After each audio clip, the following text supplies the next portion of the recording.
The disciples are speechless, confused and afraid. They don't know how to respond or what even to ask, which may be fitting, as Jesus doesn't want them telling others the wild ideas he's teaching them, at least not yet. What's going on here? The gospel preserved under the name Mark was actually written anonymously and circulated probably right around the year 70 during the Jewish-Roman War, which ended with the destruction of the temple in Jerusalem. It was a time of great turmoil and cataclysm.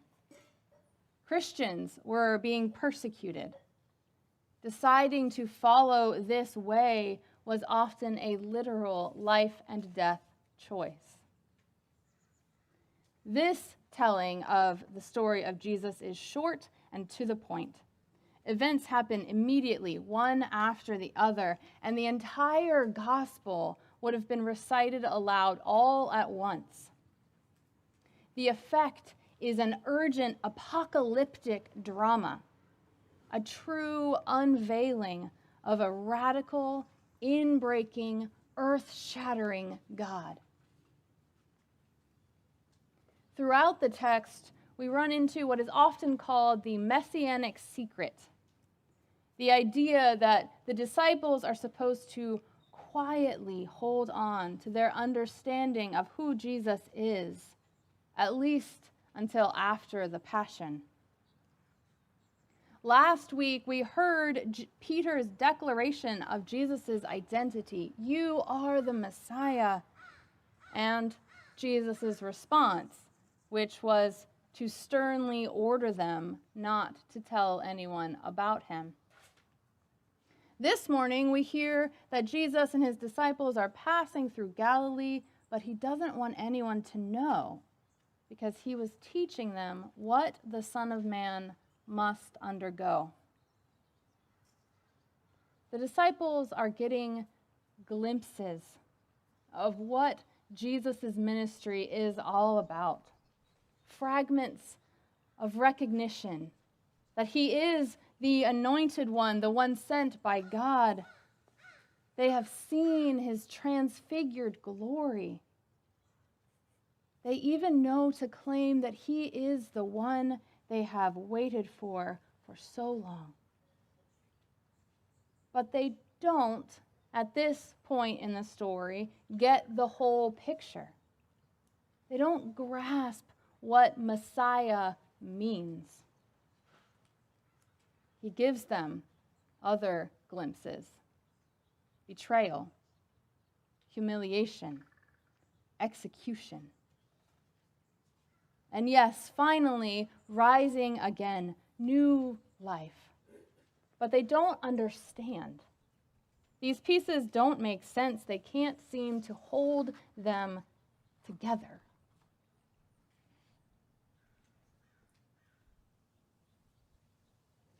In sitting with the disciples this week, I turned to a poem by artist and Methodist pastor Jan Richardson. She writes, in part, "It is difficult to see it from here, I know. But trust me when I say this blessing is inscribed on the horizon, is written on that far point you can hardly see, is etched into a landscape whose contours you cannot know from here. All you know is that it calls you, draws you, pulls you toward what you have perceived only in pieces, in fragments that came to you in dreaming or in prayer." It's an Advent poem, actually, written for a time in which we trust that something good is coming, but when we find ourselves not there yet, when we're waiting, holding on to hope, but not knowing what that new life really will be. It's for the time between recognizing that Jesus is the Messiah and being able to see anything at all beyond a public crucifixion and gruesome death. For the time between vaccine rollout and being able to feel safe, gathering intimately, eating together, and holding one another again. It's that time between knowing that Jesus' resurrection has destroyed death and freed us from fear, and feeling that truth deep in our bones. The horizon seems ever so far away, even if we can almost make it out. We don't get to know the full extent of the contours of the landscape we will have to travel in order to get there. Right now, we get pieces, fragments that come to us in dreams or prayer. I want so much to understand the whole picture, to have it make sense, to make meaning out of it all. Now, all together, all at once. But I wonder what would happen if we focused on the fragments. If we held on to the glimpses that keep pulling us forward. Glorious sunsets. A beautiful turn of phrase in a novel. Mathematical models that explain more than you thought they would. Laughing until your face runs with tears. The quiet of a giant redwood.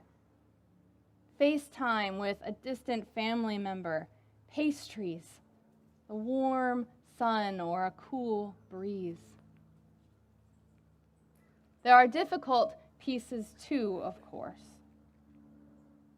Job loss. The death of someone we love. Moments of intense loneliness. Heartbreak. What might it feel like to simply hold all of those fragments? To look at each one in turn and trust that the mystery will ultimately resolve into beauty and goodness.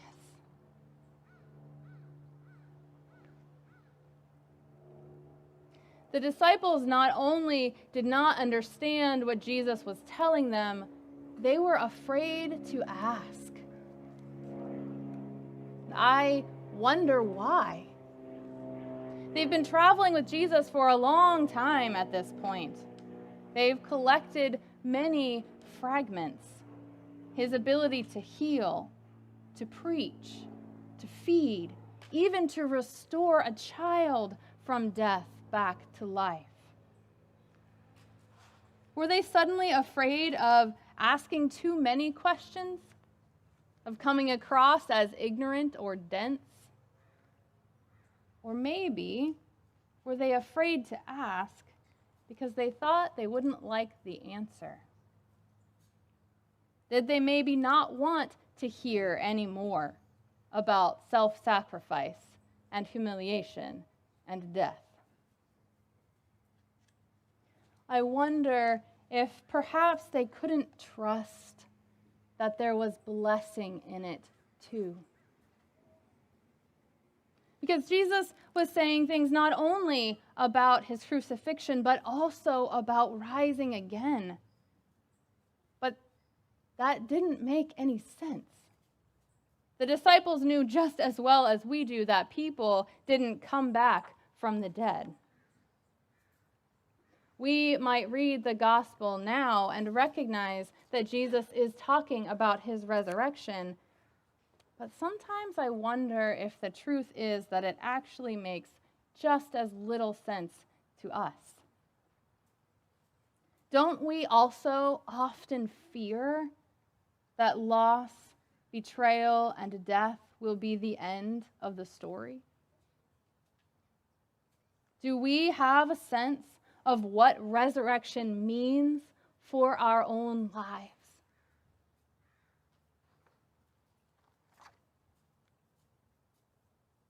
The writer of the Gospel of Mark and the community he was addressing knew the cost of discipleship.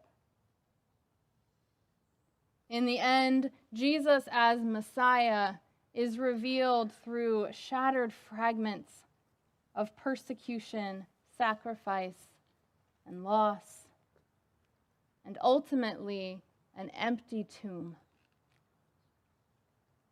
This unveiling of the with us God is truly good news for those disciples who still didn't fully understand by the end of this gospel, and for us who struggle to hold on to the smallest fragments of joy in what can feel like an endless time of waiting. It is difficult to see it from here, I know. But what is written on that far point you can hardly see is a blessing. Glimpsed in fits and starts, revealed in beauty and love, and in hardship and pain. Known for fleeting moments in dreaming or prayer. We are invited, friends, to let go of fear, to allow ourselves to be drawn, pulled toward the hope we have glimpsed in pieces, broken and incomplete as they may be, and to trust that new life is inscribed on the horizon.